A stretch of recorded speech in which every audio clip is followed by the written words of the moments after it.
Hello dear students. तो our new chapter is capacitance of capacitor. तो हम लोग जो है एक नया चैप्टर स्टार्ट करने वाले हैं जिसका नाम है कैपेसिटेंस ऑफ कैपेसिटर। तो हेडिंग लगाइए, capacitance of capacitor. Capacitance of capacitor. चलिए, तो पिछले चैप्टर में जो है हम लोग कंडक्टर के बारे में पढ़े थे। कंडक्टर में हम लोग बताए थे कि कोई भी कंडक्टर होता है उसके कारण इलेक्ट्रिक फील्ड कितना होता है। कंडक्टर के जो इलेक्ट्रिक लाइन ऑफ फोर्सेस जो होते हैं उसके अंदर कंडक्टर के अंदर जीरो होता है। कंडक्टर के कारण पोटेंशियल कैसे निकालते हैं, कंडक्टर के हर एक सरफेस पे पोटेंशियल सब बराबर होता है। इसके बारे में जो है हम लोग पढ़ चुके थे। अब जो है इस चैप्टर में हम लोग पढ़ने वाले हैं कि कोई कंडक्टर हो तो वो कंडक्टर जो है वो इलेक्ट्रिक चार्ज और एनर्जी को अपने अंदर कैसे स्टोर करके रखेगा। ठीक है ना, वही जो है हमारा चैप्टर बताने वाला रहेगा, हमारा कैपेसिटेंस ऑफ कैपेसिटर। ठीक है, तो अभी फिलहाल तो हम कैपेसिटेंस ऑफ कंडक्टर पढ़ेंगे। अगले लेक्चर में जो हम लोग कैपेसिटर के बारे में पढ़ेंगे। तो सबसे पहले हम लोग कैपेसिटेंस पढ़ने वाले हैं, कैपेसिटेंस क्या होता है। ठीक है, और इस चैप्टर के लिए जो है हम ऐसे ही नहीं बता देंगे कि कैपेसिटेंस स्फेरिकल कैपेसिटर के लिए कितना होता है, फिर सिलेंड्रिकल कैपेसिटर के लिए कितना होता है कैपेसिटेंस, ऐसे डायरेक्ट नहीं। हम जो है इस चैप्टर का थोड़ा फील देना चाहते हैं कि एक्चुअल में कैपेसिटेंस का मतलब क्या होता है और कैपेसिटेंस ऑफ कंडक्टर जो होता है किस किस चीज़ पे डिपेंड करता है। ठीक है ना, जो बुकों में जो है ऐसे लिखा नहीं रहता है। ठीक है, तो स्टार्ट करते हैं हमारा न्यू टॉपिक जिसका नाम है हमारा कैपेसिटेंस ऑफ कैपेसिटर। तो चलिए, सबसे पहले हेड लगाइए कैपेसिटेंस।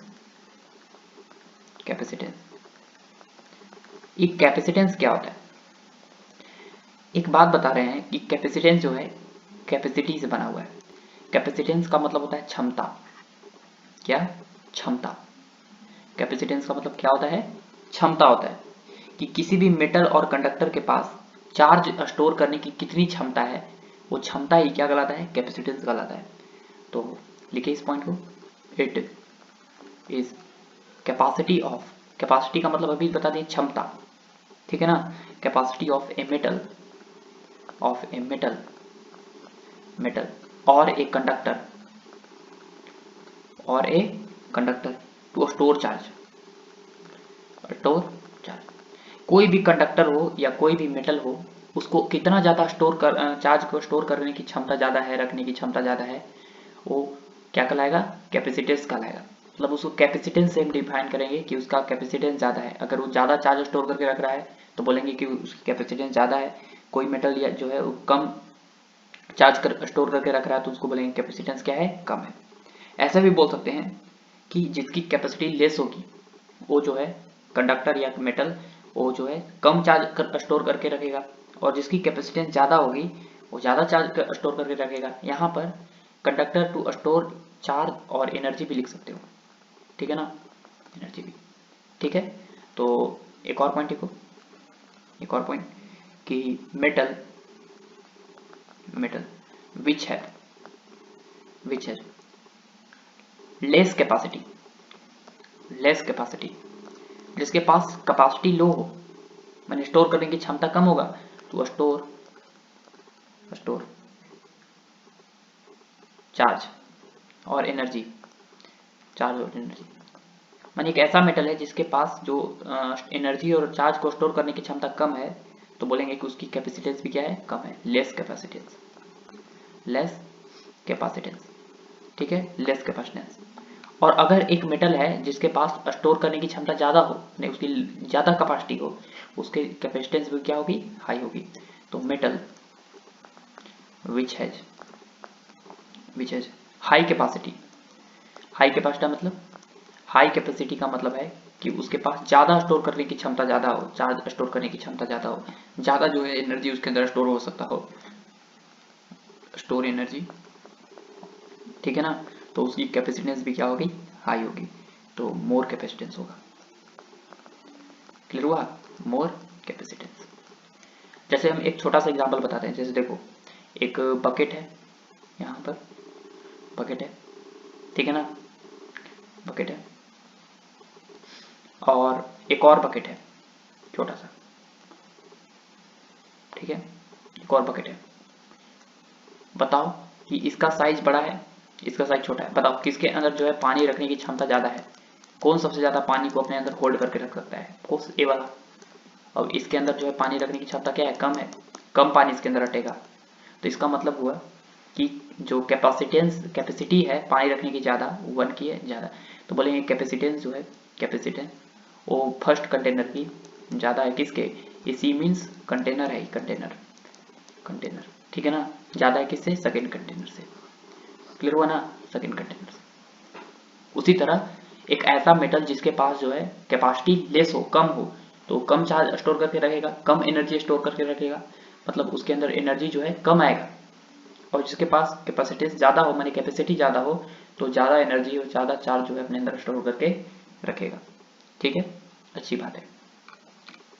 और एक बात हमेशा याद रखना कि किसी भी मेटल को अगर हम चार्ज कर रहे हैं या एनर्जी दे रहे हैं, तो वो मेटल को जो है या कंडक्टर को हम एक मैक्सिमम लेवल तक ही जो है, लिमिट तक ही जो है उसको चार्ज हम दे सकते हैं, ठीक है ना, इन कि हम दे रहे हैं चार्ज दे रहे हैं, ऐसा नहीं है।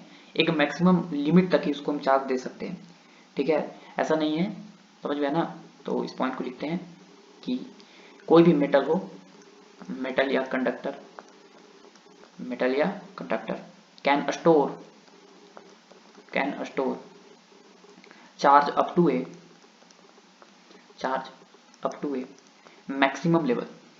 मैक्सिमम लेवल का मतलब कि मैक्सिमम जो है उसको हम कितना चार्ज दे सकते हैं, ठीक है ना, वो मैक्सिमम लेवल तक ही दे सकते हैं, इन्हें इनफाइनाइट चार्ज नहीं दे सकते, देते रहेंगे, ऐसा पॉसिबल नहीं है। कैसे, इसको थोड़ा सा हम फील देते हैं कि कैसे जो है मैक्सिमम लेवल तक ही हम चार्ज दे सकते हैं, ठीक है ना। तब जो आराम से समझना, कोई जल्दबाजी नहीं है, ठीक है। देखो मान लो कि यहाँ पर एक कंडक्टर है, ऐसे एक कंडक्टर, ठीक है, आराम से समझना।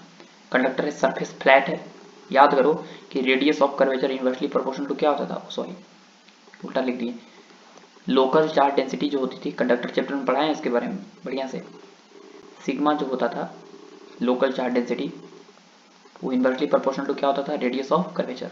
अब जिसका सरफेस फ्लैट होता था, फ्लैट सरफेस होता था, फ्लैट सरफेस, ठीक है, उसकी सिग्मा क्या होती थी, आर ज़्यादा होगा फ्लैट सरफेस के लिए, आर ज़्यादा होगा और सिग्मा क्या होगी, कम होगी। तो देखो सरफेस ज़्यादा है तो radius of curvature, flat surface है तो चार्ज की डेंसिटी क्या होगी, कम होगी। यहाँ पे सरफेस क्या है, जिसका सरफेस जो है, ठीक है ना, शार्प एज वाला रहेगा, तो वहाँ पे रेडियस ऑफ कर्वेचर कम होगा, ठीक है ना। जहाँ पे शार्प एज रहेगा, शार्प एज, उसके लिए वहाँ पे रेडियस ऑफ कर्वेचर कम होगा और वहाँ पे चार्ज की डेंसिटी क्या होगी, ज़्यादा होगी। तो यहाँ पे देखो शार्प एज है तो यहाँ पे चार्ज का डिस्ट्रीब्यूशन ज़्यादा होगा, फ्लैट एज है, फ्लैट सरफेस है तो चार्ज का डिस्ट्रीब्यूशन कम होगा। फिर देखो यहाँ पे भी चार्ज का डिस्ट्रीब्यूशन क्या होगा, ज़्यादा, क्योंकि शार्प एज है, शार्प एज के पास चार्ज का डिस्ट्रीब्यूशन क्या होता है, ज़्यादा होता है, ठीक है, अच्छी बात है। ये हमारा कंडक्टर है, आराम से समझना, कोई बड़ा बात नहीं है इसके लिए, ठीक है, अच्छा बात है। ये हमारा मेटल है, समझ गया ना, मान लो इसका चार्ज क्यू था। अब हम किए क्या, आराम से समझना, आराम से, ठीक है। मान लो कि इसके चारों तरफ एक मीडियम भरा हुआ है, मीडियम है, अब मीडियम है तो एक डाइलेक्ट्रिक मीडियम है चारों तरफ इस मेटल के, क्या है, डाइलेक्ट्रिक मीडियम। अब बताओ कि डाइलेक्ट्रिक मीडियम है तो डाइलेक्ट्रिक मीडियम के पास डाइपोल्स होते हैं, क्या होते हैं, डाइपोल्स। तो ऐसे ऐसे जो है डाइपोल्स पड़े हुए हैं, यहाँ पर एक डाइपोल्स है, ऐसे ऐसे ऐसे डाइपोल्स है, यहाँ पे माइनस चार्ज, यहाँ पे प्लस चार्ज, इंड्यूस्ड हुआ है, इंड्यूस्ड डाइपोल्स है। और ऐसे ऐसे बहुत सारे क्या हैं, डाइपोल्स हैं, ऐसे ऐसे बहुत सारे क्या हैं, डाइपोल्स हैं, चारों तरफ है, हम एक दो को समझाने के लिए बता रहे हैं, यहाँ माइनस है प्लस है, ठीक है ना। एक यहाँ शार्प एज वाला ले रहे हैं, यहाँ पे ले रहे हैं इसको, ठीक है, दो जगह ले लिए, इसको मिटा देते हैं, ठीक ना, दो जगह, बहुत सारे चारों तरफ है डाइपोल्स, ठीक है, हम दो जगह समझाने के लिए ले रहे हैं। अब होगा क्या, समझो, बताओ यहाँ पे कि इस प्लस के कारण इलेक्ट्रिक फील्ड क्या होगा, रेडियली आउटवर्ड होगा, ऐसे इलेक्ट्रिक फील्ड होगा, ऐसे समथिंग लाइक दिस, ऐसे। यहाँ पे इलेक्ट्रिक फील्ड ऐसे होगा, चारों तरफ इलेक्ट्रिक फील्ड जो ऐसे होगा, ऐसे चारों तरफ इलेक्ट्रिक फील्ड इस तरह से होगा, रेडियली आउटवर्ड। ठीक है, यहाँ पे ध्यान से सुनना, यहाँ पे चार्ज की डेंसिटी क्या होगी, ज्यादा होगी, सिग्मा ज्यादा होगा, अच्छी बात है। अब आराम से समझो, आराम से, यहाँ पे चार्ज की डेंसिटी ज्यादा है तो इलेक्ट्रिक फील्ड भी क्या है, ज्यादा है, सिग्मा बाई एप्सिलॉन नॉट होता है। और सिग्मा ज्यादा है यहाँ पे क्यों, क्योंकि चार्ज का डिस्ट्रीब्यूशन ज्यादा है, क्योंकि यहाँ पे सरफेस जो है शार्प एज है, शार्प एज पे जो है, शार्प एज के लिए बताया थे कि सिग्मा क्या होता है, ज्यादा, रेडियस ऑफ कर्वेचर वहाँ पे कम होगा, सिग्मा ज्यादा होगा। तो यहाँ पे सिग्मा ज्यादा होगा तो इलेक्ट्रिक फील्ड भी क्या होगा, ज्यादा होगा। और यहाँ पे देखो, यहाँ पे फ्लैट सरफेस है, फ्लैट सरफेस तो सिग्मा क्या है, कम है, तो यहाँ पर भी इलेक्ट्रिक फील्ड है इस डायरेक्शन में ऐसे, लेकिन यहाँ पे electric field sigma by epsilon है, लेकिन यहाँ सिग्मा क्या है, कम है। अब होगा क्या, आराम से समझो, समझो, यहाँ पर अगर इलेक्ट्रिक फील्ड ई है, यहाँ पे इलेक्ट्रिक फील्ड ई डैश मान लेते हैं, और ऐसे हम बोल सकते हैं कि जो ई डैश है, ई डैश वो ई से क्या है, ज्यादा होगा, क्योंकि सिग्मा ज्यादा है, क्या है, सिग्मा ज्यादा। अब हम क्या किए कि इस मेटल को चार्ज देना शुरू किए, मेटल को चार्ज देना शुरू किए, मेटल को चार्ज देना शुरू किए, चार्ज देना शुरू किए, क्यू बढ़ने लगा, क्यू बढ़ने लगा, क्यू बढ़ेगा तो ध्यान से सुनना आराम से, क्यू बढ़ेगा तो बताओ कि सिग्मा बढ़ेगा, क्यों, क्योंकि सिग्मा इक्वल टू होता है क्यू बाई ए। अब एरिया तो वही है लेकिन क्यू बढ़ रहा है तो सिग्मा भी बढ़ रहा है, सिग्मा बढ़ेगा तो बताओ कि इलेक्ट्रिक फील्ड बढ़ेगा, इलेक्ट्रिक फील्ड बढ़ेगा, ठीक है ना, सिग्मा बढ़ेगा तो इलेक्ट्रिक फील्ड बढ़ेगा, मतलब चार्ज की डेंसिटी बढ़ेगी तो यहाँ पे इलेक्ट्रिक फील्ड क्या होगा, बढ़ेगा, इलेक्ट्रिक फील्ड बढ़ेगा बढ़ेगा बढ़ेगा बढ़ेगा, यहाँ पे इलेक्ट्रिक फील्ड क्या होगा, बढ़ेगा। अब ध्यान से सुनना, इलेक्ट्रिक फील्ड बढ़ रहा है, चार्ज बढ़ा रहे हैं बढ़ा रहे हैं बढ़ा रहे हैं बढ़ा रहे हैं बढ़ा रहे हैं, इलेक्ट्रिक फील्ड क्या हो रहा है, बढ़ रहा है बढ़ रहा है बढ़ रहा है बढ़ रहा है बढ़ रहा है, इलेक्ट्रिक फील्ड बढ़ते बढ़ते बढ़ते बढ़ते एक ऐसा समय आएगा, सुनो ध्यान से, इलेक्ट्रिक फील्ड ऐसे है तो इस ई वाला जो माइनस चार्ज है, ए वाला, इस माइनस चार्ज पे फोर्स लगेगा इलेक्ट्रिक फील्ड के अपोजिट ऐसे, this is F electric force, और इस प्लस चार्ज पे जो फोर्स लगेगा इधर लगेगा इलेक्ट्रिक फील्ड के तरफ, प्लस चार्ज पे फोर्स, उसी तरह यहाँ पर ये जो माइनस चार्ज है, माइनस चार्ज, इस पे फोर्स लगेगा अंदर की तरफ, और ये प्लस चार्ज है इस पे फोर्स लगेगा इधर की तरफ, एफ ई। अब बताओ कि इलेक्ट्रिक फील्ड बढ़ रहा है, इलेक्ट्रिक फील्ड बढ़ रहा है तो फोर्स बढ़ रहा है, देखो फोर्स बढ़ रहा है, क्यों, एफ इक्वल टू क्या होता है, क्यू इंटू ई। अब इलेक्ट्रिक फील्ड बढ़ रहा है तो फोर्स बढ़ रहा है, इधर वाला फोर्स बढ़ रहा है, इधर वाला फोर्स भी बढ़ रहा है, जैसे जैसे चार्ज बढ़ा रहे हैं, इलेक्ट्रिक चार्ज की डेंसिटी बढ़ रही है, चार्ज की डेंसिटी बढ़ रही है तो इलेक्ट्रिक फील्ड बढ़ रहा है, इलेक्ट्रिक फील्ड बढ़ने से फोर्स, इधर वाला फोर्स प्लस पे लगने वाला फोर्स इधर, और माइनस पे लगने वाला फोर्स बढ़ रहा है इधर, उसी तरह प्लस पे लगने वाला फोर्स और माइनस पे लगने वाला फोर्स बढ़ रहा है, बढ़ रहा है बढ़ रहा है बढ़ रहा है बढ़ रहा है बढ़ रहा है, बढ़ाते बढ़ाते बढ़ाते बढ़ाते इतना चार्ज करते गए करते गए करते गए करते गए, एक ऐसा इलेक्ट्रिक फील्ड आएगा, एक ऐसा इलेक्ट्रिक फील्ड आएगा कि जो डाई इलेक्ट्रिक मीडियम है, ये जो डाई इलेक्ट्रिक मॉलिक्यूल्स है, डाई इलेक्ट्रिक मीडियम के जो मॉलिक्यूल्स है, वो यहाँ से क्या होगा, टूट जाएगा, यहाँ से क्या हो जाएगा, टूट जाएगा। यहाँ से टूटने की वजह से क्या होगा कि ये जो माइनस चार्ज है, ये जाको प्लस को क्या करेगा, न्यूट्रलाइज कर देगा, कम कर देगा, और ये प्लस चार्ज जो है इधर आने गया, ठीक है ना। क्या बोले हम कि जैसे ही यहाँ पे मॉलिक्यूल जो है, मॉलिक्यूल्स यहाँ पे शार्प एज वाला, पहले ये बात बताओ कि पहले कौन सा मॉलिक्यूल टूटेगा, ए वाला कि ए वाला, तो तुम बोलेगा सर ए वाला, क्योंकि इलेक्ट्रिक फील्ड पहले से ही यहाँ पे ज्यादा था, क्योंकि चार्ज की डेंसिटी ज्यादा था, तो पहले ए मॉलिक्यूल टूटेगा, पहले ए वाला, बाद में ए वाला टूटेगा, तो यहाँ वाला मॉलिक्यूल जो है ब्रेक हो जाएगा, ठीक है ना, क्या हो जाएगा, ब्रेक। एक ऐसा इलेक्ट्रिक फील्ड जिसपे वो जो है डाई इलेक्ट्रिक के मीडियम के जो मॉलिक्यूल्स होते हैं ब्रेक हो जाते हैं, उसको बोलते हैं डाई इलेक्ट्रिक स्ट्रेंथ, उस इलेक्ट्रिक फील्ड को क्या बोलते हैं हम लोग, डाई इलेक्ट्रिक स्ट्रेंथ। तो होगा क्या कि वो जो मॉलिक्यूल्स था ऐसे ऐसे, यहाँ पे प्लस चार्ज और यहाँ पे माइनस चार्ज, ठीक है, यहाँ पे प्लस चार्ज यहाँ पे माइनस चार्ज, और ये शार्प एज वाला था ऐसे, शार्प एज वाला, ठीक है, शार्प एज वाला पास देख रहे हैं, ठीक है ना।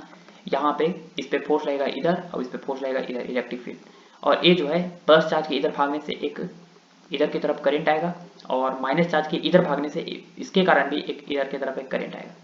एक बात बताओ कि ये जो डाई इलेक्ट्रिक मीडियम है चारों तरफ, डाई इलेक्ट्रिक मीडियम है चारों तरफ, इधर डाई इलेक्ट्रिक मीडियम है इस मेटल के चारों तरफ, वो डाई इलेक्ट्रिक मीडियम के अंदर तो करंट फ्लो होने लगा, चार्जेस फ्लो होने लगे, और चार्जेस जो है वो किसके अंदर फ्लो होता है, तो हम लोग चिल्ला चिल्ला कर बोल रहे होंगे सर कंडक्टर के अंदर, तो ये डाई इलेक्ट्रिक मीडियम जो है behaving like a conductor, dielectric medium जो है वो बिहेविंग लाइक ए कंडक्टर, तो जिस इलेक्ट्रिक फील्ड पे जो है ये डाई इलेक्ट्रिक के मॉलिक्यूल जो होते हैं ब्रेक डाउन हो जाते हैं, ठीक है ना, क्या हो जाते हैं, ब्रेक डाउन, और उस ब्रेक डाउन के कारण क्या होता है कि माइनस चार्ज जो है फिर से जाके इस प्लस चार्ज को क्या करता है, न्यूट्रलाइज कर देता है। अब बताओ कि माइनस चार्ज जो है फिर से जाके प्लस चार्ज न्यूट्रलाइज कर देगा, तो क्या हम जो है प्लस चार्ज देते बढ़ाते जाएंगे बढ़ाते जाएंगे बढ़ाते जाएंगे, यहाँ पे क्यू चार्ज, और यहाँ पर उसी तरह माइनस चार्ज जो इसको न्यूट्रलाइज करते जाएगा, तो क्या मैक्सिमम चार्ज हम दे सकते हैं कि नहीं, मैक्सिमम लेवल तक क्या हम देते रहेंगे चार्ज, नहीं, क्यों नहीं देते रहेंगे? चार्ज दे रहे हैं तो फिर से तो उसको न्यूट्रलाइज कर ही दे रहा है माइनस चार्ज आके, ठीक है ना। लेकिन कब न्यूट्रलाइज करेगा? जब एक breakdown voltage breakdown electric field पे पहुंच जाएंगे तब, जब इसके मॉलिक्यूल जो हैं वो ब्रेक हो जाएंगे और ब्रेक होके जो है सारा नेगेटिव चार्ज जो है ऐसे ऐसे जाके चिपकने लगेगा, इसको न्यूट्रलाइज करने लगेगा फिर से, और फिर से जो है चार्ज घटने लगेगा, ठीक है ना। तो हम बोले थे कि कोई भी मेटल या कंडक्टर हो उसको हम चार्ज जो है मैक्सिमम लेवल तक ही दे सकते हैं, इन्हें कि हम दे रहे हैं तो ऐसा नहीं है कि उस पर चार्ज स्टोर होते ही रहेगा। ऐसे होने से होता क्या है कि चार्ज बढ़ाने से इलेक्ट्रिक फील्ड बढ़ता है, इलेक्ट्रिक फील्ड बढ़ने से उसके चारों तरफ के जो सराउंडिंग मीडियम के जो डाई इलेक्ट्रिक मॉलिक्यूल्स होते हैं वो क्या होते हैं? ब्रेक डाउन होते हैं, ठीक है, समझ में आया ना। तो इस तरीके से जो है अब एक दो को पॉइंट लिखते हैं, ठीक है। एक ऐसा मतलब इलेक्ट्रिक फील्ड जिसके लिए जो डाई इलेक्ट्रिक मीडियम जो है उसके मॉलिक्यूल्स क्या हो जाते हैं? ब्रेक हो जाते हैं, उसको बोलते हैं हम लोग डाई इलेक्ट्रिक स्ट्रेंथ, ठीक है ना। ठीक है, क्या बोले हम कि एक ऐसा इलेक्ट्रिक फील्ड जिसके लिए जो डाई इलेक्ट्रिक मीडियम के जो मॉलिक्यूल्स होते हैं वो क्या हो जाते हैं? ब्रेक डाउन हो जाते हैं। उस इलेक्ट्रिक फील्ड को ही हम लोग क्या बोलते हैं बताओ? उस इलेक्ट्रिक फील्ड को ही हम लोग बोलते हैं डाई इलेक्ट्रिक स्ट्रेंथ या ब्रेक डाउन इलेक्ट्रिक फील्ड। तो उस पॉइंट को लिखते हैं, ठीक है ना। चलो इस पॉइंट को लिखते हैं, minimum minimum electric field minimum electric field at which a dielectric medium behaving like a conductor। सही बात है, देखो यहाँ पे टूट गया, ब्रेक डाउन मॉलिक्यूल्स ब्रेक हो गए तो क्या हो गए? करंट आ गया इस डायरेक्शन में, प्लस चार्ज के इधर भागने से एक करंट आ गया, माइनस चार्ज की इधर भागने से भी इधर की तरफ एक करंट आ गया। तो किसकी तरह बिहेव करने लगा? एक कंडक्टर की तरह। कंडक्टर के अंदर ही ना करंट फ्लो होता है या इलेक्ट्रॉन्स मोशन करते हैं। तो बिहेविंग लाइक ए कंडक्टर, ठीक है ना। एक ऐसा मिनिमम इलेक्ट्रिक फील्ड जिसके लिए वो डाई इलेक्ट्रिक मीडियम ही जो है वो किसकी तरह बिहेव करने लगे? एक कंडक्टर की तरह बिहेव करने लगे, is known as dielectric strength. क्या बोलते हैं उसको? डाई इलेक्ट्रिक स्ट्रेंथ बोलते हैं। समझ में आया? इस डाई इलेक्ट्रिक स्ट्रेंथ का एक और नाम होता है ब्रेक डाउन इलेक्ट्रिक फील्ड बोलते हैं, ब्रेक डाउन इलेक्ट्रिक फील्ड। समझ में आया? ब्रेक डाउन इलेक्ट्रिक फील्ड बोलो। अच्छा, अब देखो इलेक्ट्रिक फील्ड जो है वो बढ़ते एक ऐसा मैक्सिमम लेवल तक पहुंच जाता है जिसमें डाई इलेक्ट्रिक मीडियम के जो मॉलिक्यूल्स होते हैं, ठीक है ना, जो डाई इलेक्ट्रिक मीडियम के जो मॉलिक्यूल्स होते हैं, डाई इलेक्ट्रिक मीडियम को इंसुलेटर भी बोल सकते हो, वो जो है उसके मॉलिक्यूल्स ब्रेक होना स्टार्ट हो जाते हैं। उस जो फील्ड को ही हम लोग डाई इलेक्ट्रिक स्ट्रेंथ भी बोल सकते हैं, ठीक है ना। तो लिखो इस पॉइंट को भी कि when electric field reaches at the value of dielectric strength,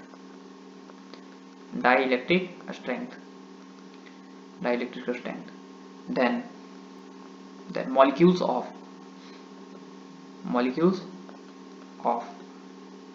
dielectric medium को इंसुलेटर से भी बोल सकते हो, इंसुलेटिंग मीडियम। तो इंसुलेटर, ठीक है ना, उसके मॉलिक्यूल जो होते हैं वो क्या हो जाते हैं? Starts to break. ब्रेक होना शुरू हो जाएंगे तो माइनस चार्ज जो है फिर से जाके इसके साथ चिपकेगा और फिर से इसको न्यूट्रलाइज करना शुरू होगा। जो प्लस चार्ज बढ़ा रहे हैं फिर से माइनस से उसको क्या कर रहा है?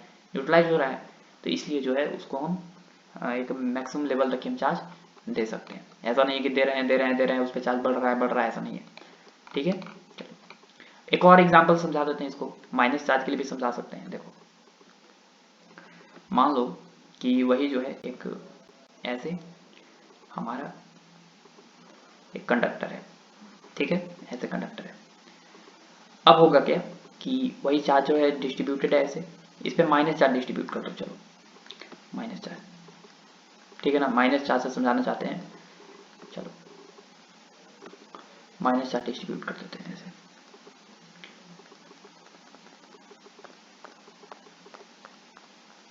ऐसे, ठीक है। चलो अब इसके चारों तरफ डाई इलेक्ट्रिक मीडियम है। मान लो कि यहाँ के जो डाई इलेक्ट्रिक मीडियम के जो मॉलिक्यूल्स हैं वो यहाँ पे ऐसे हैं, यहाँ पे माइनस चार्ज है, यहाँ पे प्लस चार्ज है, सॉरी माइनस है तो यहाँ प्लस हो जाएगा पोलराइजेशन के कारण, ठीक है ना, इसके बारे में पढ़ा चुके हैं, ठीक है ना, जाके देख सकते हो पिछले वाले कंडक्टर चैप्टर में, ठीक है।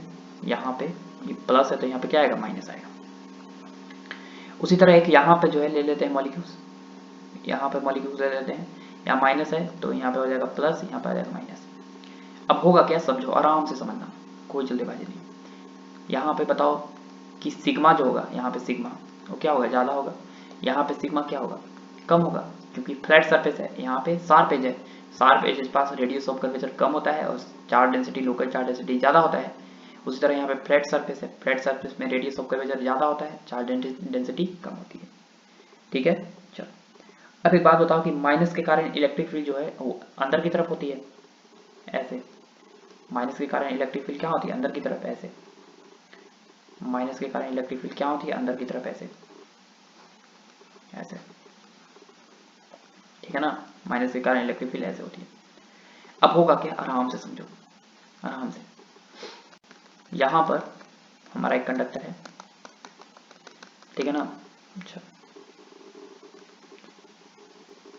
देखो ध्यान से सुनना, मान लो कि इसके अंदर जो है ये मेटल का है, ठीक ना, इसके अंदर माइनस क्यू चार्ज है, बिल्कुल माइनस क्यू चार्ज है, इसको बढ़ाना शुरू किए, माइनस क्यू चार्ज बढ़ाना शुरू करेंगे तो इस तरफ का जो इलेक्ट्रिक फील्ड है, मान लो यहाँ का इलेक्ट्रिक फील्ड ई डैश है और यहाँ का इलेक्ट्रिक फील्ड ई है, क्यों, क्योंकि यहाँ पे इलेक्ट्रिक फील्ड इसलिए ई डैश है क्योंकि यहाँ पे शार्प एज है तो सिग्मा ज़्यादा होगा, और सिग्मा ज़्यादा होगा तो बताओ कि ई डैश इक्वल टू होता है sigma by epsilon not, sigma ज़्यादा होगा तो ई डैश ज़्यादा होगा, इलेक्ट्रिक फील्ड यहाँ पे ज़्यादा होगा, इलेक्ट्रिक फील्ड ज़्यादा होगा, और यहाँ पे सिग्मा क्या है, कम है, तो इलेक्ट्रिक फील्ड यहाँ पे क्या होगा, ई है equal to sigma by epsilon naught, यहाँ पे सिग्मा कम है तो इलेक्ट्रिक फील्ड भी क्या होगा, कम होगा, ठीक है। अब माइनस क्यू चार्ज जो है बढ़ाना शुरू किए, माइनस में चार्ज बढ़ाना शुरू किए, माइनस में चार्ज बढ़ाना शुरू किए तो ये जो इलेक्ट्रिक फील्ड है ये बढ़ना शुरू हो जाएगा, यहाँ पे इलेक्ट्रिक फील्ड जो है बढ़ना शुरू हो जाएगा, इलेक्ट्रिक फील्ड बढ़ जाएगा, बढ़ेगा, माइनस क्यू चार्ज बढ़ेगा, तो माइनस क्यू चार्ज बढ़ेगा तो यहाँ पे चार्ज की डेंसिटी बढ़ेगी, चार्ज की डेंसिटी बढ़ेगी, सिग्मा बढ़ेगा तो इलेक्ट्रिक फील्ड बढ़ेगा, तो यहाँ पे इलेक्ट्रिक फील्ड, यहाँ पे इलेक्ट्रिक फील्ड बढ़ना शुरू हुआ,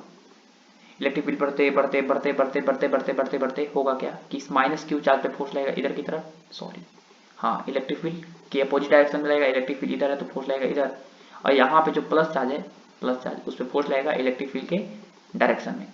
बताओ ये जो प्लस चार्ज है, ये प्लस चार्ज इस पर फोर्स लगेगा इधर इलेक्ट्रिक फील्ड के डायरेक्शन में। उसी तरह ये जो माइनस चार्ज है, माइनस उस पर फोर्स लगेगा इलेक्ट्रिक फील्ड के अपोजिट डायरेक्शन में इधर, और ये जो प्लस चार्ज है इस पर फोर्स लगेगा इधर, ठीक है, इलेक्ट्रिक फील्ड के डायरेक्शन में।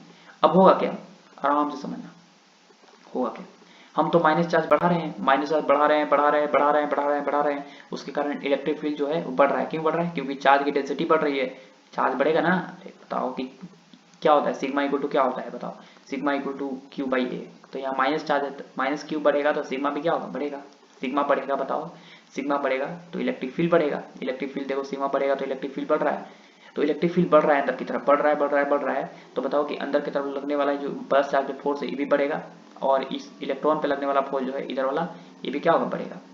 बताओ इधर की तरफ, इधर इलेक्ट्रिक फोर्स बढ़ रहा है, इधर भी इलेक्ट्रिक फोर्स क्या हो रहा है, बढ़ रहा है, क्योंकि माइनस चार्ज बढ़ रहा है। अब होगा क्या, समझो, ये माइनस क्यू चार्ज को बढ़ाते गए, बढ़ाते गए, बढ़ाते गए, बढ़ाते गए, बढ़ाते गए, अब होगा कि बढ़ते बढ़ते एक ऐसा समय आएगा कि ये जो मॉलिक्यूल्स है डाई इलेक्ट्रिक मीडियम के जो मॉलिक्यूल्स हैं वो क्या होगा, ब्रेक हो जाएगा, क्या हो जाएगा, ब्रेक। जैसे ही ब्रेक होगा ए मॉलिक्यूल जो है इधर, ए मॉलिक्यूल्स इधर, उसी तरह ए मॉलिक्यूल्स इधर, ए मॉलिक्यूल्स इधर। लेकिन सबसे पहले बात बताओ कि कौन ब्रेक होगा, तुम लोग चिल्ला चिल्ला कर बोल रहे हो सर ए ब्रेक होगा, क्यों, क्योंकि पहले से ही यहाँ पे इलेक्ट्रिक फील्ड ज्यादा था, पहले से ही इलेक्ट्रिक फील्ड यहाँ पे ज्यादा था, E dash is greater than E था, क्यों बड़ा था, क्योंकि यहाँ पे चार्ज की डेंसिटी पहले से ही ज्यादा थी, ठीक है ना। तो बताओ कि यहाँ पे सबसे पहले ब्रेक मॉलिक्यूल्स यहाँ पर होगा, और मॉलिक्यूल्स ब्रेक होगा यहाँ पे, तो प्लस चार्ज जैसे जाएगा यहाँ पे माइनस को क्या करेगा, न्यूट्रलाइज कर देगा, और माइनस चार्ज इधर भागेगा। एक बात बताओ सुनो कि ये जो मॉलिक्यूल्स हैं, ये जो मॉलिक्यूल्स हैं ये माइनस चार्ज, और ये जो मॉलिक्यूल्स हैं ऐसे, यहाँ पे प्लस चार्ज गए इधर और माइनस चार्ज गए इधर। बताओ माइनस चार्ज के इधर जाने से करंट आ गया इधर, और प्लस चार्ज के इधर जाने से भी करंट आ गया इधर।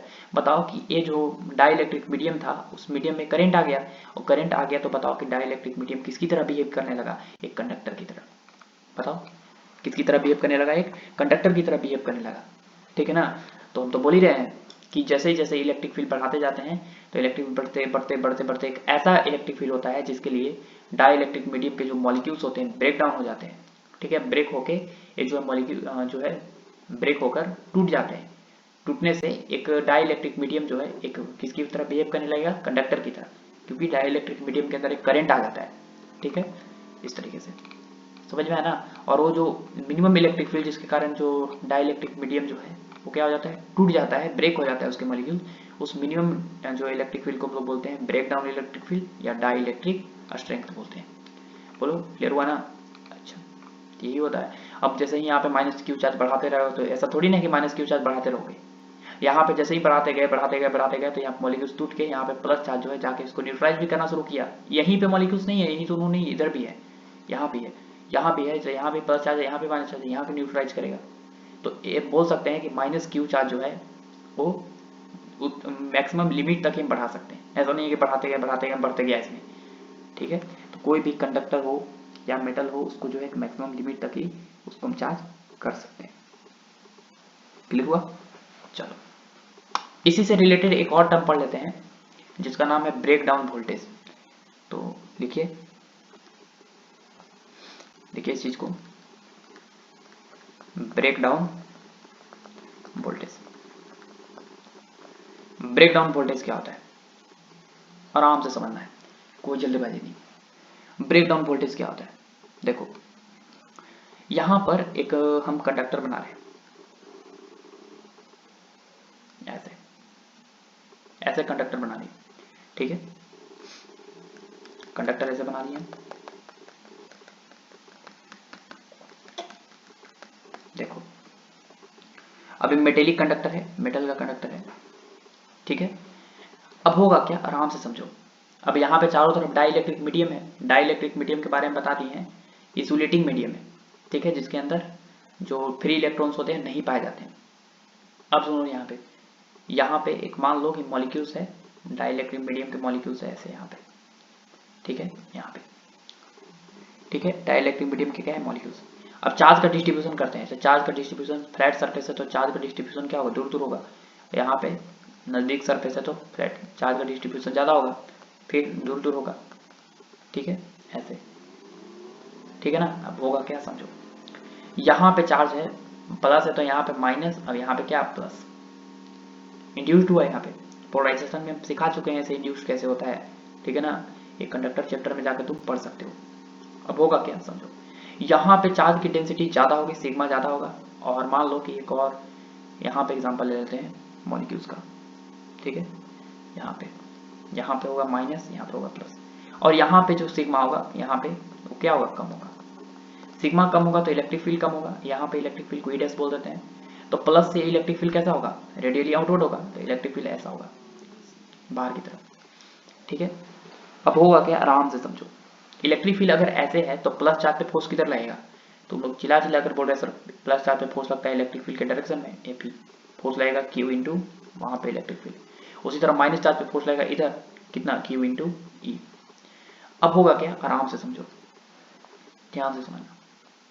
हम क्या किए कि इस मेटल के चार्ज बढ़ाना शुरू किए, मेटल का चार्ज क्या करनी है, बढ़ाना शुरू किए। जैसे ही चार्ज बढ़ाएंगे तो सिग्मा इक्वल टू क्या होता है, क्यू बाई ए। अब बताओ चार्ज बढ़ेगा तो सिग्मा पे क्या होगा, बढ़ेगा। सिग्मा बढ़ेगा तो बताओ कि इलेक्ट्रिक फील्ड का फॉर्मूला क्या होता है, सिग्मा बाई एप्सिलॉन नॉट। और सिग्मा बढ़ेगा तो बताओ इलेक्ट्रिक फील्ड भी क्या होगा, बढ़ेगा। इलेक्ट्रिक फील्ड भी क्या होगा, बढ़ेगा। यहाँ पे भी इलेक्ट्रिक फील्ड क्या होगा, यहाँ पे इलेक्ट्रिक फील्ड सिग्मा बढ़ रहा है यहाँ पे, तो इलेक्ट्रिक फील्ड बढ़ेगा। यहाँ पे इलेक्ट्रिक फील्ड बढ़ेगा। बताओ यहाँ पे इलेक्ट्रिक फील्ड बढ़ेगा तो इलेक्ट्रिक फील्ड यहाँ पे ऐसे था, प्लस चार्ज पे फोर्स लग रहा था इधर एपी, माइनस चार्ज पे लग रहा था फोर्स इधर एपी।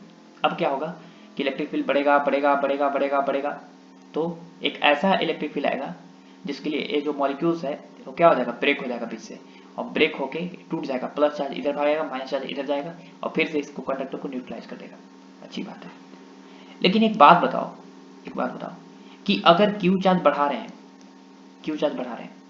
तो इस मेटल का हम पोटेंशियल बढ़ा रहे हैं। क्या बढ़ा रहे हैं, पोटेंशियल। कैसे बढ़ा रहे हैं पोटेंशियल, देखो B इज इक्वल टू होता है के क्यू बाई आर। अब अगर चार्ज बढ़ा रहे हैं तो बताओ कि मेटल का पोटेंशियल क्या हो रहा है, बढ़ रहा है, पोटेंशियल बढ़ रहा है, मेटल का पोटेंशियल बढ़ रहा है, बढ़ रहा है, बढ़ रहा है, बढ़ रहा है, बढ़ रहा है। ठीक है ना, एक ऐसा पोटेंशियल होगा जिसके कारण जो है डाइलेक्ट्रिक मीडियम के जो मॉलिक्यूल्स होंगे वो क्या हो जाएंगे, ब्रेक डाउन हो जाएंगे। ठीक है, या सराउंडिंग मॉलिक्यूल्स होंगे इंसुलेटिंग मीडियम के या डाइलेक्ट्रिक मीडियम के जो सराउंडिंग मॉलिक्यूल्स होंगे वो क्या हो जाएंगे, टूट जाएंगे। टूट के किसकी तरह बिहेव कर जाएंगे, कंडक्टर की तरह। कैसे, प्लस चार्ज इधर भागेगा, प्लस चार्ज इधर भागेगा तो करंट आएगा इस डायरेक्शन में, माइनस चार्ज जो है इधर भागेगा तो करंट आएगा इस डायरेक्शन में। तो बताओ कि ये सारे इधर जो मीडियम है, सारे मीडियम एक कंडक्टर की तरह बिहेव करने लगा, क्योंकि इसके अंदर एक इफेक्टिव करंट आ जाएगा। अब कंडक्टर की तरह बिहेव करने लगा तो हम बोल सकते हैं कि एक ऐसा electric potential of metal, metal का एक ऐसा पोटेंशियल जिसके लिए जो डाई इलेक्ट्रिक मीडियम के जो मॉलिक्यूल्स हैं या सराउंडिंग मॉलिक्यूल्स हैं इस मेटल के, वो बिहेविंग लाइक ए कंडक्टर, ठीक है ना। उस वोल्टेज को ही हम लोग बोलते हैं ब्रेक डाउन वोल्टेज। क्लियर हुआ। और वो जो इलेक्ट्रिक फील्ड है उसको बोलते हैं ब्रेक डाउन इलेक्ट्रिक फील्ड, और उस वोल्टेज को बोलते हैं ब्रेक डाउन वोल्टेज। क्लियर हुआ। तो इस पॉइंट को लिखो, पॉइंट को लिखते हैं कि potential of a metal, potential of a metal, potential of a metal at which the surrounding medium, surrounding medium कैसा है, इंसुलेटिंग मीडियम या इंसुलेटिंग और डाइलेक्ट्रिक मीडियम, इंसुलेटिंग और डाइलेक्ट्रिक मीडियम, डाइलेक्ट्रिक मीडियम, ठीक है ना। Behaving starts to behaving like a, starts to behaving like a conductor, behaving like a conductor, conductor is known as, behaving like a conductor is known as, क्या बोलते हैं उसको हम लोग, break down voltage बोलते हैं। क्या बोलते हैं, ब्रेक डाउन वोल्टेज बोलते हैं, ठीक है ना। एक ब्रेक डाउन वोल्टेज बोलते हैं, इसको VB से डिनोट कर देते हैं, ठीक है ना। तो एक ब्रेक डाउन वोल्टेज जो है एक VB पे क्या होगा, यहाँ पे VB पे क्या होगा कि एक ब्रेक डाउन वोल्टेज पे जो डाइलेक्ट्रिक मीडियम के जो मॉलिक्यूल्स हैं ब्रेक हो जाएंगे और टूट के जो है ये करंट आ जाएगा, मैंने डाइलेक्ट्रिक मीडियम में हर तरफ करंट आ जाएगा, इसलिए जो है वो कंडक्टर की तरह बिहेव करने लगेगा। क्लियर हुआ। तो ये था हमारा डाइलेक्ट्रिक मीडियम के लिए, ठीक है ना। हम इससे सीख लिए कि ब्रेक डाउन वोल्टेज और ब्रेक डाउन इलेक्ट्रिक फील्ड क्या होता है, ठीक है। चलिए अब हम लोग पढ़ रहे थे कैपेसिटेंस ना, तो थोड़ा एक कैपेसिटेंस का सवाल कर लेते हैं, ठीक है। इस कैपेसिटेंस का सवाल जो है समझाने के लिए है, ठीक है। चलो यहाँ पे देखो आराम से, यहाँ पर एक मेटेलिक स्फीयर है, ठीक है। यहाँ पे मेटेलिक स्फीयर है, अच्छी बात है। सरफेस एकदम गोल है, ठीक ना, सरफेस इसका क्या है, गोल, मेटेलिक स्फीयर है, मेटेलिक स्फीयर, अच्छी बात है, ठीक है, मेटेलिक स्फीयर है। और यहाँ पर एक और जो है, एक और मेटेलिक स्फीयर है, लेकिन यह स्फीयर में एक थोड़ा सा ऐसे जो है एक सरफेस ऐसे दिया हुआ, ठीक है, शार्प एजेज है यहाँ पे, शार्प सरफेस है, ठीक है। अब इसमें पूरा फ्लैट है, पूरा फ्लैट है, ठीक है। अब ध्यान से सुनना, आराम से, ध्यान से। हुआ क्या कि ये भी मेटेलिक है, ये भी मेटेलिक सरफेस स्फीयर है, मेटेलिक स्फीयर है। इसका नाम दे दो A, इसका नाम दे दो B, ठीक है। अब सवाल है कि A और B में किसका जो है कैपेसिटेंस ज्यादा होगा, which one have more capacitance, ठीक है, किसके पास कैपेसिटेंस ज्यादा होगा। अब बताओ कि हम तुमको बता रहे थे कि कैपेसिटेंस जो है वो डिपेंड करता है कि कौन जो है सबसे ज्यादा स्टोर करके चार्ज रख सकता है या एनर्जी रख सकता है, कौन सबसे ज्यादा एनर्जी स्टोर करके रख सकता है या चार्ज स्टोर करके रख सकता है, उसकी कैपेसिटेंस भी क्या होगी, ज्यादा होगी। तो हम क्या करते हैं कि इसमें हम क्यू चार्ज देना शुरू किए, इस पर भी क्यू चार्ज दिए, इस पर भी क्यू, इसमें क्यू बढ़ाना शुरू किए, इस पर भी क्यू बढ़ाना शुरू किए। अगर चार्ज बढ़ाएंगे तो यहाँ पे चार्ज आना शुरू होगा, चार्ज की डेंसिटी यहाँ पे क्या होगी, बढ़ेगी, अच्छी बात है। सिग्मा बढ़ेगा, क्यू बढ़ेगा तो सिग्मा पे क्या होगा, बढ़ेगा, ऑफकोर्स यहाँ भी सिग्मा बढ़ेगा। यहाँ पे चार्जेस ऐसे होंगे फ्लैट ऐसा, और यहाँ पे सबसे ज्यादा चार्जेस होंगे, ठीक है। यहाँ पे दूर चार्जेस होंगे, यहाँ पे शार्प सरफेस था इसलिए चार्जेस की डेंसिटी ज्यादा रखें। यहाँ पे खुद पहले से ही सिग्मा ज्यादा है, पहले से। यहाँ पे अगर इलेक्ट्रिक फील्ड का बात करते हैं ई डैश, और यहाँ पे इलेक्ट्रिक फील्ड का बात करते हैं यहाँ पे तो इलेक्ट्रिक फील्ड ई होगा, ये है, यहाँ पे इलेक्ट्रिक फील्ड ई है, यहाँ पे भी इलेक्ट्रिक फील्ड ई है, और यहाँ पर भी इलेक्ट्रिक फील्ड क्या है, ये। उसी तरह यहाँ पर भी इलेक्ट्रिक फील्ड ई है, शार्प सरफेस है, शार्प एजेस वाला सरफेस है, तो इलेक्ट्रिक फील्ड क्या होगा, वहाँ पे ज्यादा होगा। क्यों, यहाँ पे फ्लैट सरफेस है तो इलेक्ट्रिक फील्ड ई मान लिया, और यहाँ पे शार्प एजेस के पास इलेक्ट्रिक फील्ड ई डैश मान लिया, अब तुम बोल सकते हो कि सर ई डैश का वैल्यू जो है वो बड़ा होगा ई से, क्यों? बताओ क्यों बड़ा होगा? इसलिए बड़ा होगा क्योंकि वहाँ पे चार्ज की डेंसिटी ज़्यादा है, और ई इज इक्वल टू होता है sigma by epsilon not, sigma ज़्यादा तो इलेक्ट्रिक फील्ड ज़्यादा। ठीक है, चलो इतना हो गया। अब हुआ क्या समझो, अब होगा क्या कि मान लो कि यहाँ पर एक डाइलेक्ट्रिक मीडियम के मॉलिक्यूल्स है, और यहाँ पर भी एक डाइलेक्ट्रिक मीडियम के क्या है मॉलिक्यूल्स है। ठीक है, यहाँ पर भी प्लस चार्ज है, यहाँ पे प्लस है तो यहाँ पे माइनस होगा, यहाँ पे प्लस होगा। ठीक है, और उसी तरह यहाँ पर भी, यहाँ पर क्या होगा माइनस होगा, यहाँ पे क्या होगा प्लस। अब मान लो कि यहाँ पे एक डाइलेक्ट्रिक मॉलिक्यूल्स है, यहाँ पर भी एक डाइलेक्ट्रिक क्या है मॉलिक्यूल्स है। अब हुआ क्या कि हम चार्ज तो बढ़ा रहे हैं, चार्ज बढ़ा रहे हैं तो सिग्मा क्या हो रहा है, बढ़ रहा है। सिग्मा बढ़ रहा है तो बताओ इलेक्ट्रिक फील्ड भी क्या हो रहा है, ई बढ़ रहा है। इलेक्ट्रिक फील्ड बढ़ रहा है, बढ़ रहा है, बढ़ रहा है, बढ़ रहा है, तो इस माइनस चार्ज पे फोर्स इधर की तरफ जो है बढ़ रहा है, और प्लस चार्ज पे फोर्स इधर की तरफ क्या हो रहा है, बढ़ रहा है। ठीक है, माइनस चार्ज पे इलेक्ट्रिक फील्ड के अपोजिट डायरेक्शन में फोर्स लगता है ना, तो इलेक्ट्रिक फील्ड इधर ऐसे है, इधर इस डायरेक्शन में देखो, और फोर्स लगेगा इधर अपोजिट डायरेक्शन में, और प्लस चार्ज पे फोर्स लगता है इलेक्ट्रिक फील्ड के डायरेक्शन में ही, तो एफ ही जो है बढ़ रहा है, क्योंकि ई बढ़ रहा है। ई इक्वल होता है सिग्मा बाई एप्सिलॉन नॉट, और सिग्मा बढ़ रहा है तो बताओ इलेक्ट्रिक फील्ड बढ़ रहा है। इलेक्ट्रिक फील्ड के बढ़ने से इधर की तरफ फोर्स बढ़ रहा है, और प्लस चार्ज पे इधर की तरफ फोर्स बढ़ रहा है। उसी तरह यहाँ पर हो रहा है, प्लस चार्ज पे फोर्स लगेगा इधर तो एफ ही बढ़ेगा, और माइनस चार्ज है इधर तो एफ ही बढ़ेगा। इधर की तरफ एफ ही बढ़ रहा है, और इधर की तरफ एफ ही बढ़ रहा है। अब हम देते गए चार्ज, देते गए देते गए देते गए। अब तुम सबसे पहले ये बताओ कि जो सबसे ज्यादा चार्ज स्टोर करके रखेगा, ठीक है ना, सबसे ज्यादा चार्ज स्टोर करके रखेगा उसके पास कैपेसिटेंस ज्यादा होगा। ये बात हम बता दिए। तो बताओ कि हम जब इसका चार्ज देते रहेंगे, इसको भी और इसको भी, तो सबसे पहले जो है किसके मॉलिक्यूल जो है पहले ब्रेक हो जाएंगे, बताओ। ए वाला ब्रेक होगा डाइलेक्ट्रिक मीडियम के मॉलिक्यूल से, ए वाला। तो तुम बोलोगे सर ए वाला क्यों? ए वाला इसलिए हो जाएगा सबसे पहले ब्रेक क्योंकि यहाँ पे इलेक्ट्रिक फील्ड पहले से ही ज्यादा था, क्योंकि यहाँ पे चार्ज की डेंसिटी क्या था, ज्यादा था, पहले से ही ज्यादा था। तो यहाँ पे तुरंत जो है चार्ज बढ़ाते गए बढ़ाते गए बढ़ाते गए, तो यहाँ पर इलेक्ट्रिक फील्ड के जो जो इलेक्ट्रिक फील्ड है इसके मॉलिक्यूल्स को क्या कर देगा, ब्रेक कर देगा, ब्रेक कर देगा। तब तक जो है यहाँ पे हम चार्ज देते ही रहेंगे, क्यों? क्योंकि यहाँ पे ब्रेक नहीं होगा, क्योंकि इलेक्ट्रिक फील्ड यहाँ पे पहले से कम था। ठीक है ना, इसमें जो है पहले से इलेक्ट्रिक यहाँ पे क्या था, कम था यहाँ पे इलेक्ट्रिक फील्ड, इसलिए अभी तक भी हम इस पे चार्ज देते रहेंगे देते रहेंगे।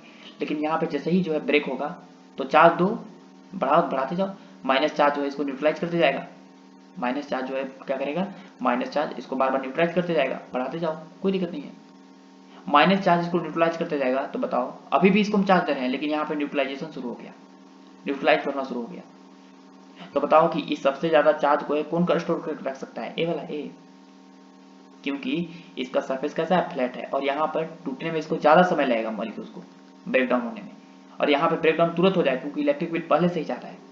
और बताओ कि टूटने में ज्यादा समय लगेगा तो ज्यादा ये स्टोर करके चार्ज रखेगा। क्लियर हुआ ना? और जैसे ही टूट जाएगा मॉलिक्यूल तो फिर से वो चार्ज कम हो जाएगा। तो ए का कैपेसिटेंस जो है वो ज्यादा है किससे, बी के। बोलो समझ में आया? बोलो समझ में आया ना? तो ए का कैपेसिटेंस क्या है, बी से ज्यादा है। अच्छी बात है। अब बताओ कि यहाँ पे बता दिए कि ए का कैपेसिटेंस ज्यादा है, तो यहाँ से सीख क्या मिला हमको, सीख क्या मिला? सीख ए मिला कि कैपेसिटेंस जो होती है वो डिपेंड करती है शेप, साइज और ज्योमेट्री पे। अच्छा, सही बात है। कैसे, देखो इसका शेप जो है फ्लैट था तो कैपेसिटेंस ज्यादा हुआ, इसके सरफेस जो एज जो शार्प एज का था, शार्प एज के होने के कारण जो है डाइलेक्ट्रिक मॉलिक्यूल तुरंत टूट गए, क्योंकि इलेक्ट्रिक फील्ड ज्यादा हुआ था, चार्ज की डेंसिटी ज्यादा होने के कारण वहां पे इलेक्ट्रिक फील्ड ज्यादा था, पहले ही टूट गए, तो उसकी कैपेसिटेंस कम आए। तो पहला नंबर जो पॉइंट हमें सीख मिला हमको कि कैपेसिटेंस जो होती है किसी भी मेटल की या कंडक्टर की, वो डिपेंड करती है किस पे, उसके शेप, साइज, ज्योमेट्री पे। जिसका सरफेस शार्प होगा उसकी कैपेसिटेंस कम होगी, और जिसका सरफेस फ्लैट होगा उसकी कैपेसिटेंस क्या होगी, ज्यादा होगी। क्लियर हुआ? अच्छा, दूसरा चीज एक और है, सराउंडिंग मीडियम। सराउंडिंग मीडियम पे कैसे, सुनो, मान लो कि सराउंडिंग मीडियम जो है, सराउंडिंग मीडियम उसके मॉलिक्यूल्स बहुत ही स्टेबल है, बहुत ही स्ट्रॉन्ग है, बहुत ही स्ट्रॉन्ग है। तो बताओ कि चार्ज देते जाओ देते जाओ देते जाओ, चार्ज देते गए देते गए देते गए देते गए, तब तक देते रहेंगे जब तक कि मॉलिक्यूल्स टूट ना जाए। अब स्ट्रॉन्ग मॉलिक्यूल्स तो स्ट्रॉन्ग है, टूटने में ज्यादा समय लगेगा, और ज्यादा समय लगेगा तो बताओ कि चार्ज भी ज्यादा स्टोर करके रखेगा ये। उसी तरह अगर मॉलिक्यूल्स जो है वीक हुए तो चार्ज दिए टूट गया, तुरंत टूट गया, तो बताओ कम करके चार्ज स्टोर करके रखा। तो ये जो है डाइलेक्ट्रिक मीडियम पर भी डिपेंड करता है कि मेटल के चारों तरफ कौन सा सराउंडिंग मीडियम है। ठीक है, समझ में आया ना। तो कैपेसिटेंस जो है बेसिकली दो चीज पे डिपेंड करता है, उसके शेप, साइज, ज्योमेट्री और किस पे, सराउंडिंग मीडियम पे। क्लियर हुआ। तो इस पॉइंट को लिखते हैं, ठीक है ना। Capacitance of metal, capacitance of metal depends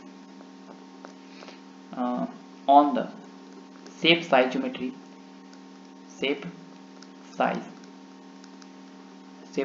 and geometry of metal। बोलो क्लियर हुआ। मेटल के शेप, साइज, ज्योमेट्री पे क्या होता है, डिपेंड करता है। क्लियर हुआ ना, बोलो। अच्छा, क्या यहां से सीख मिला कि जिसका शार्प सरफेस होगा, शार्प सरफेस होगा तो वहां पे सिग्मा क्या होगा, ज्यादा होगा। सिग्मा ज्यादा होगा कारण इलेक्ट्रिक फील्ड ज्यादा होगा। इलेक्ट्रिक फील्ड ज्यादा होगा, बताओ, इलेक्ट्रिक फील्ड ज्यादा होगा तो वहां पे मॉलिक्यूल्स जो है तुरंत ब्रेक हो जाएंगे। मॉलिक्यूल्स क्या हो जाएंगे, तुरंत ब्रेक हो जाएंगे। और तुरंत ब्रेक हो जाएंगे तो मैं से बोल सकते हैं कि उसकी कैपेसिटेंस क्या होगी, कम होगी। कैपेसिटेंस क्या होगी, कम होगी। समझ में आया। उसी तरह जिसका सरफेस फ्लैट सरफेस हुआ, फ्लैट सरफेस, तो फ्लैट सरफेस में क्या होगा, फ्लैट सरफेस में radius of curvature come, radius of curvature ज्यादा होगा। रेडियस ऑफ कर्वेचर ज्यादा होगा तो सिग्मा कम होगा। सिग्मा कम होगा तो बताओ कि इलेक्ट्रिक फील्ड कम होगा। इलेक्ट्रिक फील्ड कम होगा तो बताओ कि कैपेसिटेंस क्या होगा, ज्यादा होगा। ज्यादा चार्ज जो है स्टोर करके रखेगा। बोलो क्लियर हुआ। कैपेसिटेंस क्या होगा, ज्यादा होगा। दूसरा सीख क्या मिला कि वो सराउंडिंग मीडियम पे डिपेंड करता है, ठीक है ना। तो कैपेसिटेंस ऑफ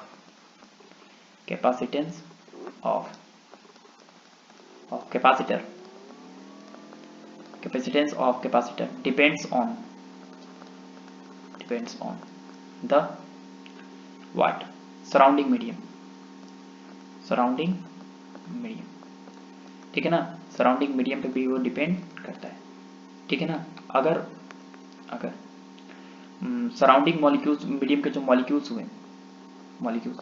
वो बहुत ही क्या हुए, स्ट्रांग हुए या स्टेबल हुए तो टूटने में ज़्यादा समय लगेगा। तो ज़्यादा मेटल को हम चार्ज दे सकते हैं टूटते समय तक। जब तक टूटेगा नहीं तब तक जो है क्या होगा, चार्ज ग्रहण करते जाएगा। ज़्यादा ग्रहण करेगा तो चार्ज की कैपेसिटी क्या होगी, ज़्यादा होगी। तो उसकी कैपेसिटेंस क्या होगी, ज़्यादा। होगी। लेकिन अगर मान लो कि जिस मॉलिक्यूल्स के पास वीक या अनस्टेबल है, ठीक है ना, तो उसकी कैपेसिटेंस क्या होगी, कम होगी। क्योंकि तुरंत टूट जाएगा तो चार्ज तो उतना नहीं स्टोर कर पाएगा। क्लियर हुआ ना। तो इस तरीके से जो है हम देख लिए कि कैपेसिटेंस जो होती है किसी भी कैपेसिटर की, वो किस पे डिपेंड करती है, शेप, साइज, ज्योमेट्री और उसके मीडियम पे डिपेंड करती है। क्लियर हुआ ना। चलो, तो इसी से रिलेटेड जो है हम आगे कैपेसिटेंस पढ़ने वाले हैं कंडक्टर का। तो हेडिंग लगाइए,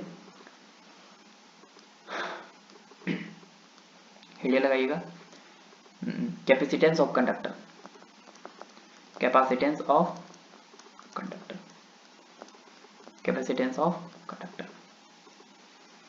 कंडक्टर की कैपेसिटेंस कैसे जो है निकालते हैं, ये पढ़ते हैं। तो ध्यान से सुनना। मान लो कि यहां पर एक कंडक्टर है ऐसे, ठीक है, ऐसे कंडक्टर है। अब मान लो कि इस कंडक्टर की पोटेंशियल भी है और चार्ज क्यू है। कंडक्टर की पोटेंशियल भी है और चार्ज कितना है, क्यू है। अब क्या होगा कि जितना ज्यादा क्यू होगा उसकी पोटेंशियल भी क्या होगी, ज्यादा होगी। सही बात है, जितना ज्यादा चार्ज होगा उतना ज्यादा पोटेंशियल होगा। ये तो पहले से ही पढ़ते आ रहे हैं, तो पोटेंशियल ज्यादा होगा, ठीक है। अब इस प्रोपोर्शनलिटी के लिए हम क्या कहेंगे, क्यू डायरेक्टली प्रोपोर्शनल टू भी के लिए। क्यों, क्योंकि भी बढ़ेगा तो क्यू भी क्या होगा, बढ़ेगा। पढ़ा है ना कि एक सॉलिड स्फीयर के लिए जो है अंदर हर एक पॉइंट पे पोटेंशियल सेम होता है, उसका वैल्यू होता है के क्यू बाई आर, भी इज इक्वल टू। अब क्यू बढ़ेगा तो पोटेंशियल भी क्या होगा, बढ़ेगा। तो उसी तरह चार्ज जो है डायरेक्टली प्रोपोर्शनल टू भी होता है, जितना ज्यादा पोटेंशियल होगा उतना ज्यादा चार्ज होगा। अब इस प्रोपोर्शनलिटी हटा के एक कांस्टेंट लाते हैं सी, ठीक है, Q is equal to C into B. इस सी को बोलते हैं हम लोग कैपेसिटेंस ऑफ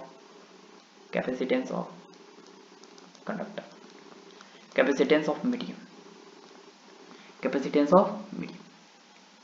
अब ए बेसिकली ए बताता है कैपेसिटेंस ऑफ मीडियम कि कोई भी कंडक्टर जो है वो कितना ज़्यादा चार्ज करके स्टोर करके रख रहा है। कैपेसिटेंस जिसका ज़्यादा होगा वो ज़्यादा चार्ज स्टोर करके रखेगा, ठीक है ना। जो किसी बॉडी का कैपेसिटेंस ज़्यादा हो, इसका मतलब है कि वो कितना बढ़िया तरीके से जो है चार्ज को अपनी तरीके से अंदर स्टोर करके रख पा रहा है, ठीक है। ये हो गया। तो उसी तरह C इज इक्वल टू क्या होगा, C इज इक्वल टू होगा Q by B, C is equal to होगा Q बाई बी, ठीक है। इसका मतलब हुआ कि कोई पर्टिकुलर वोल्टेज पे कोई भी कंडक्टर जो है कितना चार्ज स्टोर करके रख रहा है, ये होता है हमारा कैपेसिटेंस। कोई भी पर्टिकुलर वोल्टेज पे कोई भी कंडक्टर जो है कितना चार्ज स्टोर करके रख पा रहा है, वही हमारा क्या होता है, कैपेसिटेंस होता है, ठीक है। अच्छा, एक चीज और बता रहे हैं कि अगर हमको कैपेसिटेंस देखना है, कैपेसिटेंस देखना है दो ठो चीज में, दो ठो चीज जो है उसको कैपेसिटेंस देखना है, तो एक छोटा सा एग्जांपल बता रहे हैं। देखो, बैट्समैन वाला एग्जाम्पल, बैट्समैन है, मान लो दो ठो बैट्समैन है, मान लो एक बैट्समैन ए है, ठीक है, और हाथ में एक बैट लिया हुआ है, ठीक है, एक और बैट्समैन है, ठीक है ना। चलो, अभी मान लो विराट कोहली है, अभी महेंद्र सिंह धोनी है, ठीक है ना, महेंद्र सिंह धोनी है। अब क्या हुआ, समझो, ये भी बैट लेके रखे। अब मान लो कि दोनों का हमको स्ट्रेंथ चेक करना है। क्या चेक करना है, स्ट्रेंथ, कि किसकी जो है रन बनाने की क्षमता ज़्यादा है। रन बनाने की क्षमता किसकी ज़्यादा है, तो इसके लिए हमको क्या करना पड़ेगा कि दोनों को जो है 10-10 ओवर खिला देंगे। चलो 10-10 ओवर दोनों को बॉल ओवर करो, देखेंगे कि 10 ओवर में जो है 10-10 ओवर में कौन किसके ज़्यादा ज़्यादा रन मार रहा है, ठीक है ना। समझ में आ रहा है, दोनों को जो है हम 10-10 ओवर बॉल खिलाएंगे और देखेंगे कौन सबसे ज़्यादा रन बनाया। तो बोलेंगे कि 10 ओवर में मैंने इक्वल दोनों को ओवर दिए और देखेंगे कौन सबसे ज़्यादा रन बनाया, तो उसकी कैपेसिटेंस क्या होगी, मैंने क्षमता ज़्यादा होगी रन बनाने की। तो उसी तरह यहाँ पर भी है, हम क्या करेंगे कि दो ठो कंडक्टर है, उसकी जो है दो ठो कंडक्टर में अगर हमको चेक करना है कि किसकी कैपेसिटेंस ज़्यादा होगी, तो हम दोनों को सेम पोटेंशियल देंगे और देखेंगे कि कौन सबसे ज़्यादा चार्ज स्टोर करके रख रहा है, सेम जो है सेम पोटेंशियल पे कौन सबसे ज़्यादा चार्ज स्टोर करके रख रहा है, ठीक है ना। तो उसकी कैपेसिटेंस भी क्या होगी, ज़्यादा होगी, ठीक है। यहाँ पे इसका मतलब हुआ कि which conductor is more stored charge at same potential मैंने कोई कंडक्टर जो है वो सेम पोटेंशियल पे कौन सा कंडक्टर जो है ज़्यादा चार्ज स्टोर करके रख रहा है, ठीक है ना, हैविंग मोर कैपेसिटेंस, उसी के पास ज़्यादा कैपेसिटेंस होगा, मोर कैपेसिटेंस। क्लियर हुआ, ठीक है। इक्वल पोटेंशियल देंगे और देखेंगे कि कौन सबसे ज़्यादा चार्ज स्टोर करके रख रहा है अपने अंदर, ठीक है। चलो, जैसे एग्जांपल समझाते हैं, आराम से समझना। एक चीज़ और क्या है कि ये जो कैपेसिटेंस होता है, capacitance of conductor doesn't depend on Q and B। Sir तुम बोलेगा sir C is equal to Q by B लिखे हैं और बोल रहे हैं कि ये जो कैपेसिटेंस है वो Q और B पे डिपेंड नहीं करता है। बिल्कुल नहीं करता। हम बोले हैं कि कैपेसिटेंस जो होती है वो डिपेंड करती है शेप, साइज, ज्योमेट्री और मीडियम पे। बस आगे चल के हम प्रूव कर देंगे मैथमेटिकली, और प्रूव भी पीछे कर दिए हैं, दिखा दिए हैं, ठीक है। जिसका फ्लैट सरफेस था उसका कैपेसिटेंस ज़्यादा था और शार्प एजेस के लिए कैपेसिटेंस कम था। तो यहाँ पे Q और B पे डिपेंड नहीं करता। कैसे, अगर चार्ज को डबल किए, मान लो चार्ज को डबल किए, तो पोटेंशियल भी तो डबल हो जाएगा, ऊपर 2Q लिखेंगे और नीचे B लिखेंगे, 2B, 2 से 2 कट जाएगा, फिर से Q बाई B आ जाएगा। तो इसका मतलब है कि ये जो कैपेसिटेंस होती है वो चार्ज और B पे डिपेंड नहीं करती है। समझ में आया ना, एक बात हमेशा याद रखना, आगे चल के इसे प्रूफ कर देंगे और थोड़ा यूनिट भी देख लेते हैं क्या होता है। तो बताओ कि C इज इक्वल टू क्या है, Q बाई बी है, C is equal to Q by B.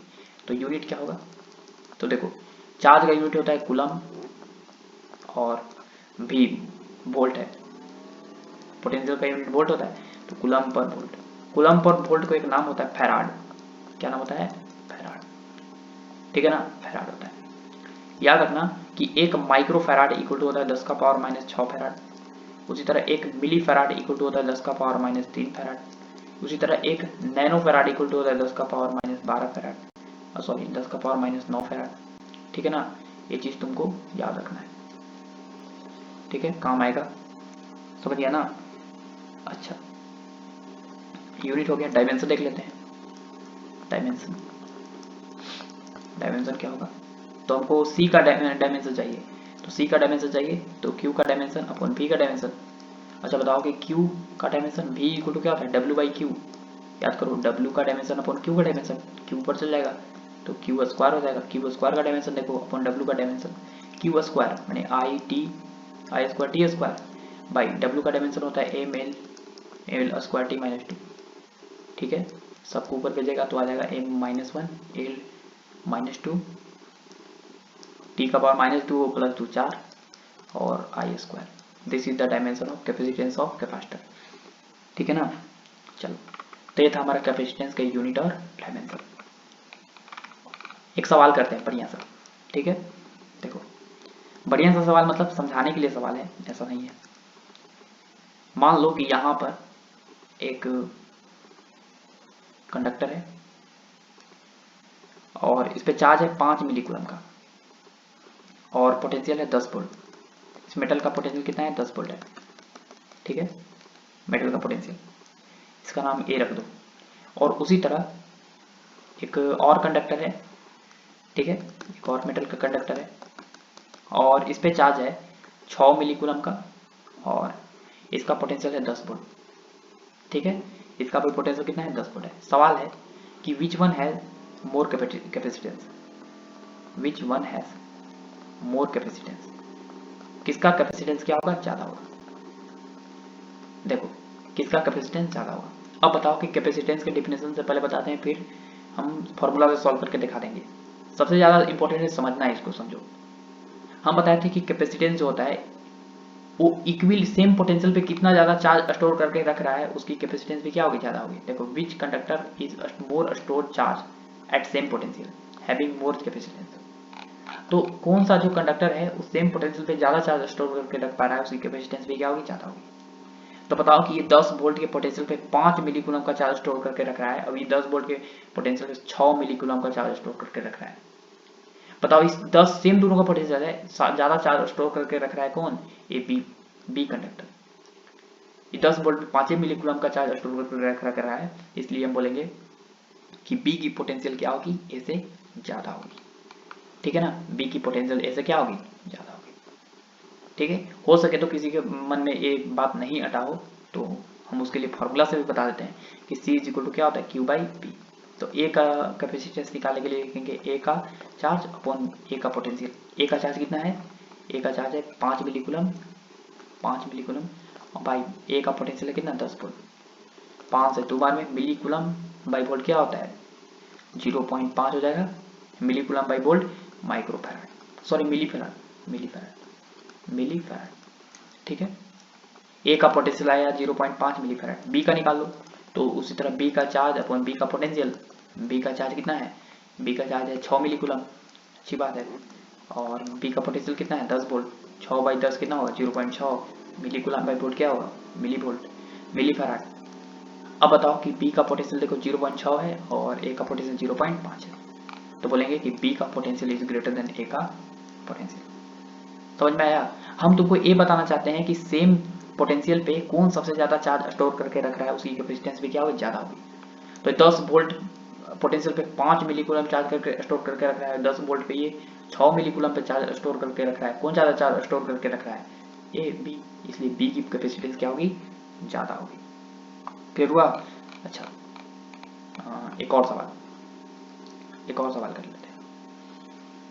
मान लो कि यहाँ पर एक ऐसे आर्बिट्ररी कंडक्टर है, ठीक है, और इसकी पोटेंशियल है 0.1 वोल्ट और चार्ज है 2 मिली कूलम। और यहाँ पे देखो कि यहाँ पर पोटेंशियल है 20 वोल्ट और है 5 मिली कूलम, ठीक है। अब सवाल है कि किसकी कैपेसिटेंस ज़्यादा होगी, ये है, बी है। Which one has more capacitance, सवाल लिखो, which one has more capacitance, more capacitance, किसके पास जो है कैपेसिटेंस ज़्यादा हो। बना लेंगे, आराम से समझो, पहले लॉजिक से समझाते हैं। देखो, हम तो को क्या बोले कि ये 0.1 वोल्ट पे 2 मिली कूलम चार्ज स्टोर करके रख रहा है। अभी 20 वोल्ट पे बताओ 5 मिली कूलम स्टोर करके रख रहा है। तो तुम ये नहीं बोल देना कि चार्ज ज्यादा है तो कैपेसिटेंस भी का ज्यादा होगा, इसका चार्ज कम है तो कैपेसिटेंस कम होगा, नहीं। यहाँ पे देखना है कि 0.18 वोल्ट पे 2 मिली कूलम चार्ज स्टोर करके रख रहा है और ये 20 वोल्ट पर 5 मिली कूलम चार्ज स्टोर करके रख रहा है। बताओ ये 0.1 वोल्ट पे ही कर रहा है इतना, तो बताओ एक ही कैपेसिटेंस ज्यादा होना चाहिए। बताओ ये कम ही वोल्ट पे जो है 2 मिली कूलम चार्ज स्टोर करके रख रहा है, अभी ज्यादा वोल्टेज है, बताओ ये 5 कूलम कर रहा है। समझ में आ रहा है ना? तो इसका मतलब है कि यहाँ पर अगर हम ए का कैपेसिटेंस निकालें तो Q A by P A. बताओ क्यू ए कितना है? क्यू ए है हमारा 2 मिली कूलम बाई पी ए कितना है? 0.1 है। 0.1 कितना वोल्ट है? चल जाएगा ऊपर 10 10 दूना 20 मिली कूलम बाई वोल्ट क्या होता है? मिली फैराड। और उसी तरह बी का निकालेंगे तो लिखेंगे बी का चार्ज अपॉन बी का पोटेंशियल। बी का चार्ज है हमारा कितना? बी का चार्ज है 5 मिली कूलम बाई 20 वोल्ट। बताओ 5 के 20 मैंने 0.25 मिली फैराड। बताओ किसका ज्यादा है? ए का ज्यादा है बी से, ज्यादा आना ही चाहिए। भले ही ई 0.1 वोल्ट पे 2 मिली कूलम का चार्ज करके स्टोर करके रख रहा है, अभी 20 वोल्ट पे कर रहा है 5 कूलम। बताओ 5 मिली कूलम। तो ऐसे ही देख सकते हो कि इसका कैपेसिटेंस ज्यादा है, ज्यादा स्टोर करने की क्षमता ज्यादा है इसका। समझ में आया ना? अच्छा एक छोटा सा मैं एग्जाम्पल बताता हूँ, देखो देखो ध्यान से सुनना, ध्यान से सुनो। एग्जाम्पल मान लो कि यहाँ पर एक कंटेनर है, यहाँ पे क्या है? कंटेनर, ठीक है कंटेनर है और इसमें पानी भरा हुआ है इतना, पानी भरा हुआ है इतना, मान लो 0.1 लीटर। अब भर सकता है इसके अंदर 20 लीटर पानी। और इसके बगल में एक और कंटेनर है जिसका साइज छोटा है, छोटा सा, और इसके अंदर जो है, इसके अंदर वो 2 लीटर पानी आता है और 2 लीटर इसका वॉल्यूम भी है, मैंने पूरा भरा हुआ है। अब बताओ कि किसकी कैपेसिटेंस ज्यादा है? तो ऑफकोर्स ए की कैपेसिटेंस ज्यादा है बी से। क्यों? क्योंकि इसमें 20 लीटर में 20 लीटर इसके अंदर पानी अट सकता है, 20 लीटर। अब इसके अंदर 2 लीटर है, 2 लीटर भरा हुआ है, इसके अंदर 2 ही लीटर पानी अट सकता है, इसमें 20 लीटर पानी अट सकता है अभी।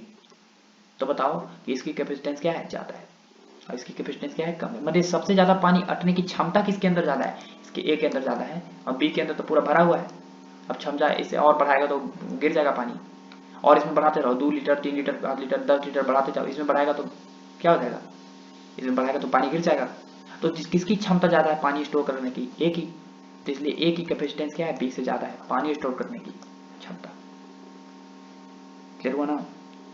तो ये था हमारा कैपेसिटेंस निकालने का तरीका, ठीक है? अच्छी, ठीक है चलिए।